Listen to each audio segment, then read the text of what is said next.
Hola iglesia, Dios me los bendiga nuevamente en este día y espero que esta palabra sea un refrigerio para cada uno de nosotros. Amén. Bien, vamos a 2 de Samuel capítulo 21 del versículo 1 hasta el versículo 14 en la Nueva Traducción Viviente dice: Durante el reinado de David hubo un hambre que duró 3 años. Entonces David consultó al Señor y el Señor dijo: El hambre se debe a que Saúl y su familia son culpables de la muerte de los Gabaonitas. Entonces el rey mandó a llamar a los Gabaonitas. No formaban parte de Israel, pero eran todo lo que quedaba de la nación de los amorreos. El pueblo de Israel había jurado no matarlos, pero Saúl, por su celo por Israel y Judá, trató de exterminarlos. David les preguntó: ¿Qué puedo hacer por ustedes? ¿Cómo puedo compensarlos para que ustedes vuelvan a bendecir al pueblo del Señor? Bueno, el dinero no puede resolver este asunto entre nosotros y la familia de Saúl. Le contestaron los Gabaonitas: Tampoco podemos exigir la vida de cualquier persona de Israel. ¿Qué puedo hacer entonces?, preguntó David. Solo díganme y lo haré por ustedes. Ellos respondieron: Fue Saúl quien planeó destruirnos, para impedir que tengamos un lugar en el territorio de Israel. Así que entréguennos 7 hijos de Saúl, y los ejecutaremos delante del Señor en Gabaón, en el monte del Señor. Muy bien, dijo el rey, lo haré. Debido al juramento que David y Jonatán habían hecho delante del Señor, el rey le perdonó la vida a Mefiboset, el hijo de Jonatán, nieto de Saúl. Sin embargo, les entregó a los 2 hijos de Saúl, Armoni y Mefiboset, cuya madre fue Rispa, la hija de Aja. También les entregó a los 5 hijos de la hija de Saúl, Merab, la esposa de Adriel, hijo de Barzillai, de Meola. Los hombres de Gabaón los ejecutaron en el monte, delante del Señor. Los 7 murieron juntos al comienzo de la cosecha de la cebada. Después Rispa, la hija de Aja, y madre de los 2 de los hombres, extendió una tela áspera sobre una roca y permaneció ahí toda la temporada de la cosecha. Ella evitó que las aves carroñeras despedazaran los cuerpos durante el día e impidió que los animales salvajes se lo comieran durante la noche. Cuando David supo lo que había hecho Rispa, la concubina de Saúl, fue a ver a la gente de Jabes de Gal para recuperar los huesos de Saúl y de su hijo Jonatán. Cuando los filisteos mataron a Saúl y a Jonatán en el monte de Gilboa, la gente de Jabes de Gal robó sus cuerpos de la plaza pública de Bet-San, donde los filisteos los habían colgado. De esa manera David obtuvo los huesos de Saúl y Jonatán, al igual de los huesos que los hombres gabaonitas habían ejecutado. Luego el rey ordenó que enterraran los huesos en la tumba de Cis, padre de Saúl, en la ciudad de Sela, en la tierra de Benjamín. Después Dios hizo que terminara el hambre en la tierra. Amén. Bueno, yo le puse a esta enseñanza como título: Un pacto guardado. Y la verdad, quiero serle muy honesto a usted, hermano, hermana. A veces hay porciones en la Biblia que uno lo lee y dice: Señor, ¿qué quieres enseñarme con esta escritura? Y no sé si le pasa o le ha pasado, pero cuando uno lee estos versículos, uno se comienza a preguntar: ¿qué ejemplos prácticos puede traer a nuestra vida estos versículos? No sé si le pasa, pero lo que estoy muy seguro es que toda la Biblia, no importa qué tan difícil sea comprenderlo o qué tan difícil sea sacar un ejemplo práctico, pero toda la Biblia es para que conozcamos más a Dios, de su carácter, de su poder, de la fuerza que tiene y cómo Él quiere influir todo eso en nuestras vidas. Inclusive, estos versículos que hemos leído nos muestra el carácter de Dios. Y yo sé que el anhelo de Dios es que nosotros podamos imitar de quién es Él. Del mismo modo que pasa cuando un padre tiene a su hijo, el padre anhela que su hijo pueda imitar todo lo que él hace, obviamente las buenas cosas, ¿no? Pero bien, entrando ya al tema de hoy, podemos ver que durante el reinado de David había atravesado diferentes adversidades. Él sufrió crisis familiares, se reveló su hijo, a quien amaba, también murieron sus hijos, y como si fuera poco, también tuvo que afrontar una hambruna que asoló todo su reino por más de 3 años.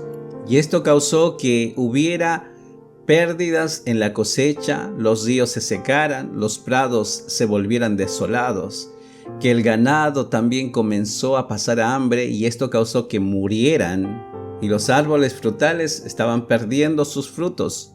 Una gran sequía terrible había abatido. Esta sequía estaba azotando todo Israel. Y el libro de Jueces habla y comenta que habían también sequías en el pueblo de Israel. Eso era porque el pueblo se había apartado de Dios, que el pueblo estaba pecando contra Dios. Pero en estos versículos que hemos leído, David, al ver el hambre y sequía, hizo lo que todos debemos hacer cada vez que atravesamos un momento difícil o complicado. ¿Saben qué hizo? Versículo 1. Consultó a Dios de por qué no estaba lloviendo. Y yo me preguntaba, ¿por qué David tuvo que esperar 3 años para recién consultar a Dios? ¿No le parece similar todo esto en nuestras vidas? Que muchas veces nosotros somos los que empezamos a dejar que pase el tiempo, intentemos otra cosa y otra cosa, hasta que los problemas llegan totalmente a nuestra vida y ahí recién nos ponemos a buscar la ayuda de Dios. ¿No le parece algo similar? Y David, al preguntarle a Dios, Dios le responde y le muestra que era por la culpa de Saúl. Bien, y para entender mejor todo lo que estaba aconteciendo en estos versículos, vámonos al libro de Jueces. El pueblo de Israel estaba bajo la dirección de Josué. Cuando empezó a expulsar a los habitantes de la tierra prometida, hizo un pacto de paz con los gabaonitas sin consultar a Dios. Ese pacto fue establecido cuando los gabaonitas se presentaron disfrazados y pretendieron ser lo que no eran.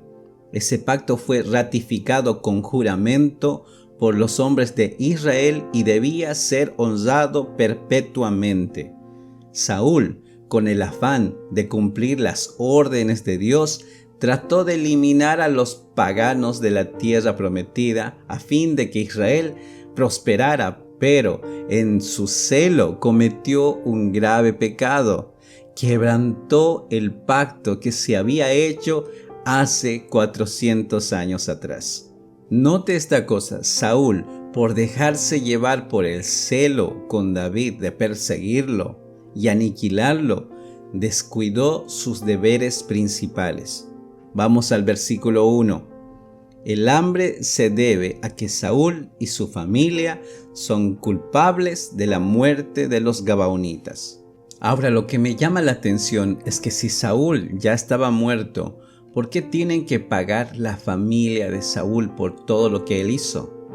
Y si vamos a la Biblia, vamos a Deuteronomio 24:16, dice: los padres no morirán por los hijos, ni los hijos por los padres. Cada uno morirá por su pecado.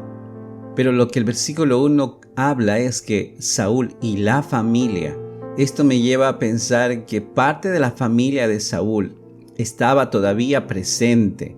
Aquellos que ayudaron de algún modo a matar junto con Saúl a los gabaonitas. La Biblia dice que David accedió a la petición de los gabaonitas y Dios de alguna manera también lo permitió, que los gabaonitas cobraran venganza con la familia de los hijos de Saúl. porque esto lo podemos ver en el versículo 14.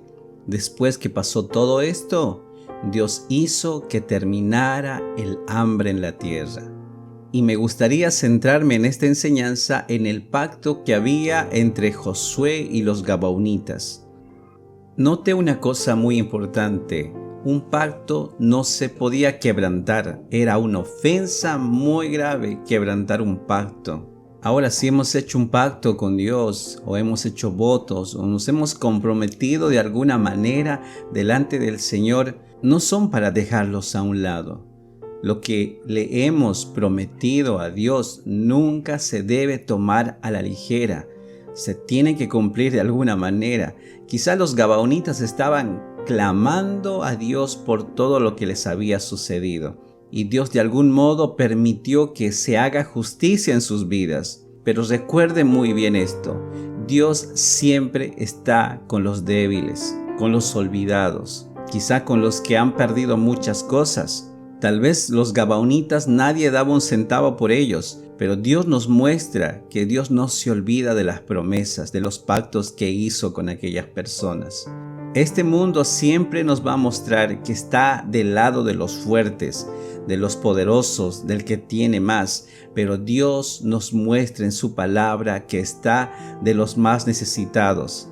Y si tú has recibido al Señor en tu corazón, o todavía lo estás conociendo y estás a punto de entregar tu vida al Señor, Dios tiene promesas para cada uno de nosotros.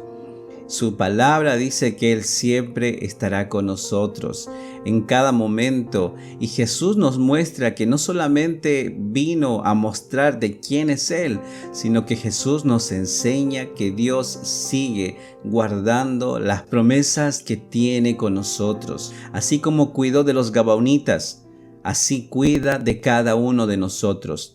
Recuerda que las promesas de Dios nos alcanzan. Sus pactos todavía siguen vigentes. Mire lo que dice Éxodo 19:5, y con esto termino. Ahora bien, si me obedecen y cumplen mi pacto, ustedes serán mi tesoro especial entre todas las naciones de la tierra. Amén. Amado Padre, siempre te damos las gracias por tus palabras, porque nos animan y nos ayudan a creer con una fe despierta. Gracias por tu misericordia, porque podemos ver que una vez más nos haces recuerdo cada promesa que has hecho con nosotros y que la sigues guardando. Cuídanos y guíanos con tu palabra, que tu palabra siga siendo lumbrera para nosotros, que hoy podamos creer más que nunca que tu amor es más real que cualquier otra cosa, y que tú estás presente en cada momento de nuestra vida. Te amamos, Señor, en el nombre de Jesús. Amén.